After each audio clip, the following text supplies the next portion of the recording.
No Monte da Transfiguração, Moisés aparece em um corpo glorificado? Leiamos. 6 dias depois, tomou consigo a Pedro e a Tiago e a João, seu irmão, e os conduziu em particular a um alto monte, e transfigurou-se diante deles, e o seu rosto resplandeceu como o sol, e as suas vestes se tornaram brancas como a luz. E eis que lhes apareceram Moisés e Elias, falando com ele. Mateus capítulo 17, verso 1 a 3. Para justificar a aparição de Moisés no Monte da Transfiguração, os adventistas ensinam que o ocorrido foi algo real, que Moisés e Elias apareceram fisicamente. Enquanto a Elias, sabemos que ele foi transladado, ou seja, não passou pela morte física. Vejamos. De repente, enquanto caminhavam e conversavam, apareceu um carro de fogo, puxado por cavalos de fogo, que os separou, e Elias foi levado aos céus num redemoinho. 2 Reis, capítulo 2, verso 11. Mas a Bíblia diz que Moisés passou pela morte. Vejamos. Assim morreu ali Moisés, servo do Senhor, na terra de Moabe, segundo a palavra do Senhor. Este o sepultou num vale na terra de Moabe, defronte de Bet-peor, e ninguém sabe até hoje o lugar da sua sepultura. Deuteronômio capítulo 34, versos 5 e 6. Moisés, meu servo, é morto. Levanta-te, pois, agora, passa este Jordão, tu e todo este povo, à terra que eu dou aos filhos de Israel. Josué, capítulo 1, versos 2. E a Bíblia não diz em lugar algum que Moisés tenha ressuscitado. E Moisés aparece junto com Elias, falando com Jesus.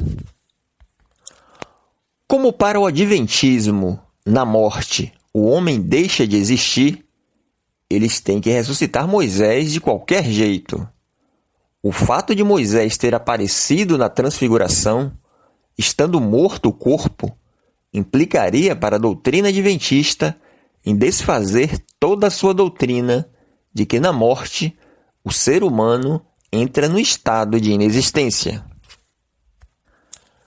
Para justificar, o adventismo ensina que o acontecido foi algo real e que Moisés e Elias apareceram fisicamente. Entretanto, o texto diz que foi apenas uma visão. Vejamos. E, descendo eles do monte, Jesus lhe ordenou, dizendo: A ninguém conteis a visão, até que o Filho do Homem seja ressuscitado dentre os mortos. Mateus 17, versos 9. Uma visão, ela é real, porém não é algo físico, tangível. Jesus deu a Pedro, a Tiago e a João o privilégio de verem um pedacinho do mundo espiritual.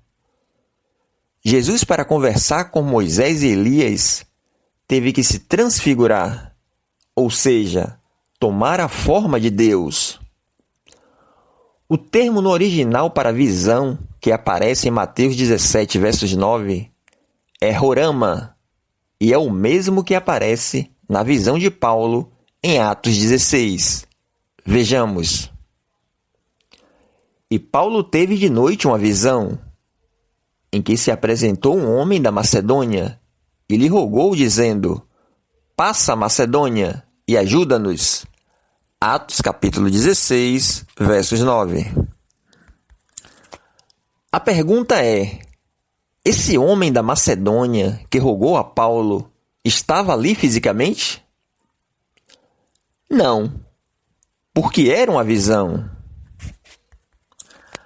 Assim como Paulo não podia tocar naquele homem, assim como ele não estava fisicamente ali com Paulo, Moisés e Elias também não eram tangíveis, e não estavam ali fisicamente. Era apenas uma visão do mundo espiritual. Outro argumento usado pelo Adventismo para tentar provar que Moisés apareceu fisicamente é dizer que Pedro sugeriu fazer tendas para Moisés e Elias, e que por isso Moisés estaria em um corpo físico. A sugestão de Pedro foi perfeitamente normal em se tratando de Pedro. Um exemplo foi quando Jesus estava prestes a ser preso. Pedro queria impedir, cortando precipitadamente a orelha do soldado, e Jesus o repreendeu. Vejamos. Simão Pedro, que trazia uma espada, tirou-a e feriu o servo do sumo sacerdote, decepando-lhe a orelha direita. O nome daquele servo era Malco.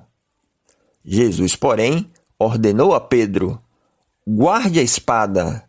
Acaso não haverei de beber o cálice que o Pai me deu? João capítulo 18, versos 10 e 11. A Bíblia responde por que Pedro deu aquela sugestão. Vejamos num texto paralelo.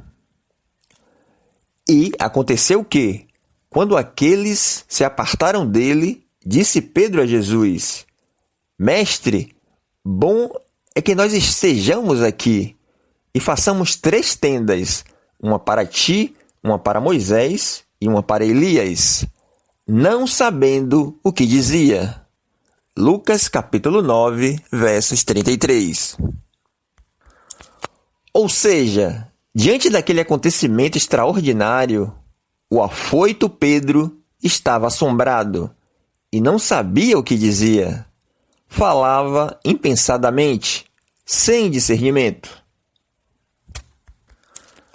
Portanto, dizer que Pedro estava ciente de que realmente Moisés e Elias estavam ali fisicamente e tinham que dormir numa tenda, o próprio texto está dizendo o porquê dele ter dito isto.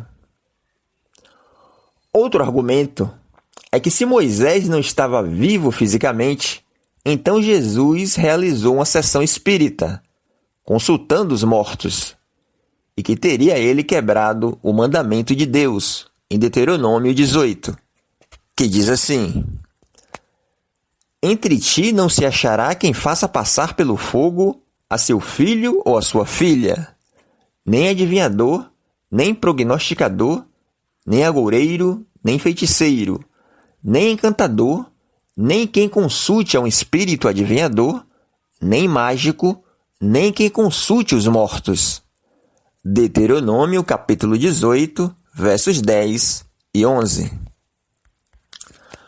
A transfiguração não foi uma sessão espírita, pois não houve contato dos discípulos, Pedro, Tiago e João, com Moisés e Elias, ou seja, não houve contato do mundo terreno com o mundo espiritual.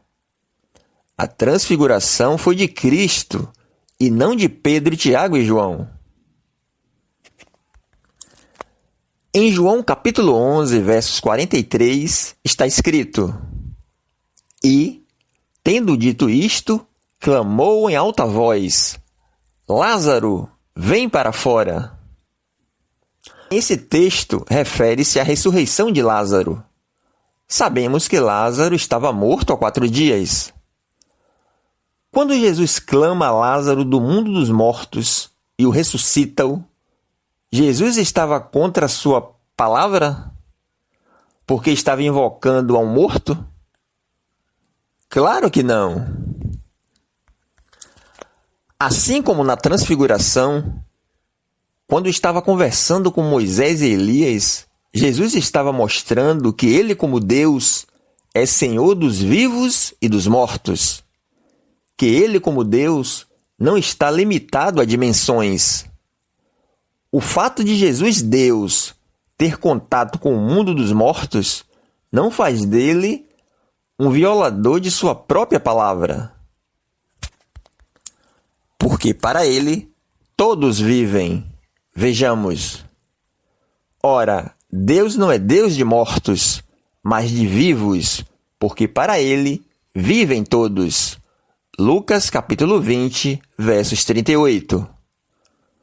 Portanto, o argumento é sem nexo. A transfiguração foi uma experiência de origem divina. Jesus faz uma revelação do seu futuro reino. Ele havia prometido na semana anterior que alguns de seus discípulos que ali estavam não morreriam antes que vissem a glória do seu reino. Leiamos. E em verdade vos digo que, dos que aqui estão, alguns há que não provarão a morte até que vejam o reino de Deus. Lucas capítulo 9, versos 27. Jesus estava mostrando que ele era superior à lei, representada por Moisés, e aos profetas, representados por Elias. Leiamos. E, estando ele ainda a falar, eis que uma nuvem luminosa os cobriu, e da nuvem saiu uma voz que dizia: Este é o meu amado filho, em quem me comprazo. Escutai-o. Mateus 17, versos 5. Por que Moisés não pode ter aparecido em um corpo glorificado? Porque a Bíblia afirma que Jesus é as primícias dos mortos, e não Moisés, que viveu séculos antes de Jesus. Vejamos. Mas de fato Cristo ressuscitou dentre os mortos, e foi feito as primícias dos que dormem.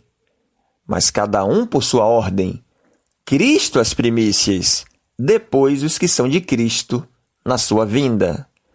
1 Coríntios capítulo 15, versos 20 e 23.